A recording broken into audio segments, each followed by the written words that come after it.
standard rule set here, so they will not be able to engage in the clinch. They'll need to break clean.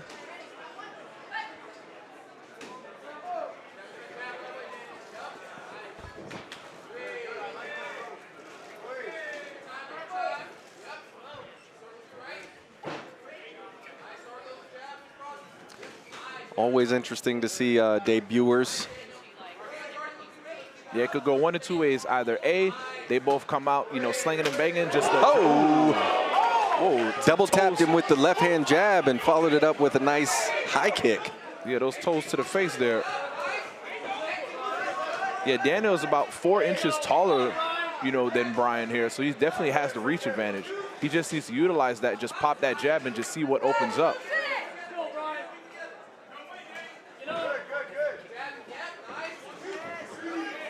And there he goes, making good use of those teeps and those body kicks there by Daniel Dawes.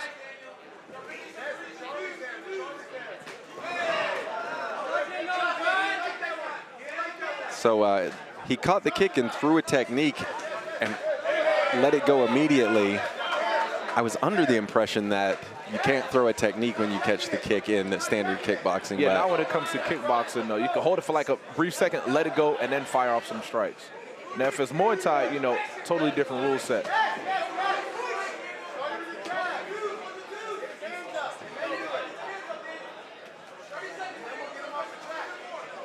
Daniel's doing a good job. Even, you know, not so many people can do that, you know, strike effectively while moving backwards, but he definitely is doing that as Bryan is just continuing to come forward. I want to see Bryan fight a little bit taller. I know his opponent is, you know, 4 inches taller than him, but he needs to fight with his, you know, shoulders, poke his chest out a little bit, and his chin down. Just because your coach may yell at you, hey, hands up, chin down, that doesn't mean that you want to punch your body over. Because all you're doing to the body. All you're doing is just closing the distance, bringing your chin and your whole body close to your opponent. That was a pretty solid first round, especially since both of these guys debut. So working the body definitely may do Bryan some good here. Work the body, see what opens up.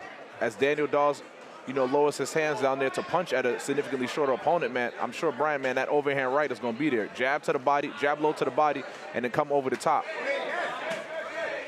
Especially as you see here, that lead hand a little bit there for Daniel Dawes is a little bit low. Sometimes he brings it back right there. It's below his chin. If Bryan just peeked through over his gloves, man, he can see, man, just swing and throw everything you got with that right hand. Come just over the top there of that lead left-handed glove of Daniel Dawes. But there's no head movement at all there by Bryan. He's just coming forward, body tight. He needs to relax a little bit here.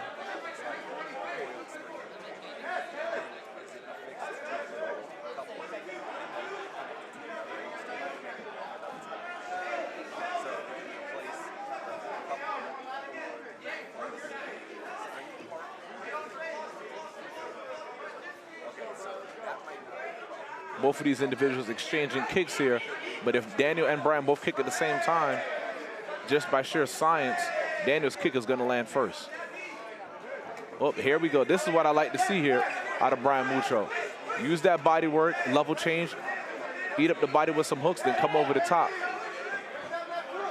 But Daniel Dawes separates and utilizing those teeps to establish his range and his distance. He wants to fight long. Every time Daniel stops throwing his punches there, Bryan just closes the distance there and just blitzes in. He needs to do a little bit more of that. Chin down, chest up and out, but then blitz forward every time Daniel kicks.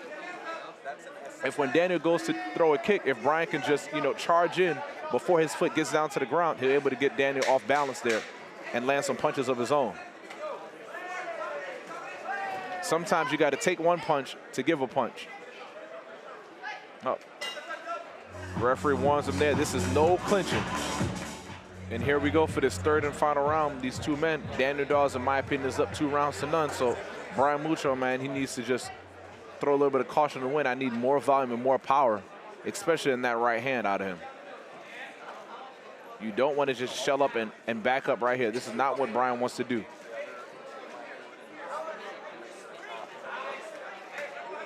See, he's just standing in front of Daniel right there. That is not what you want to do. You want to fire back with some strikes of your own there. Just a simple slip. Bryan needs to slip some of these punches.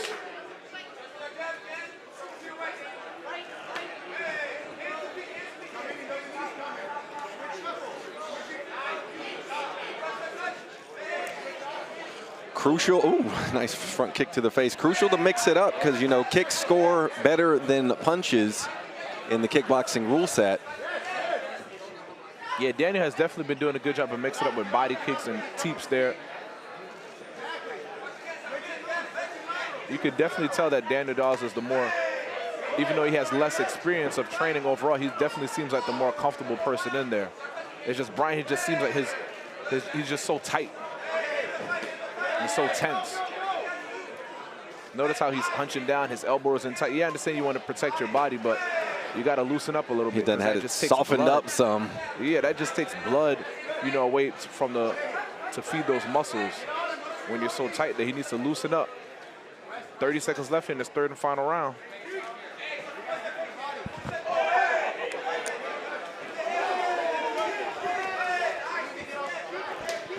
Dawes still just pouring it on.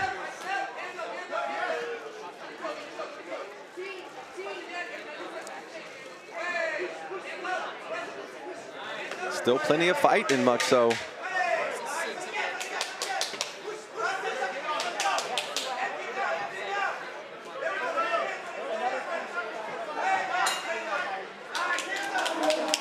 Good right fight all the way to the end. Yeah, that last 30 seconds is how Bryan should have been fighting since the first round there. All right, ladies and gentlemen, the judges have reached a decision, a unanimous decision at that, for your winner. Out of the red corner, Daniel "Batman" Dawes. Congratulations to Daniel Dawes picking up a win in his kickboxing debut here this evening.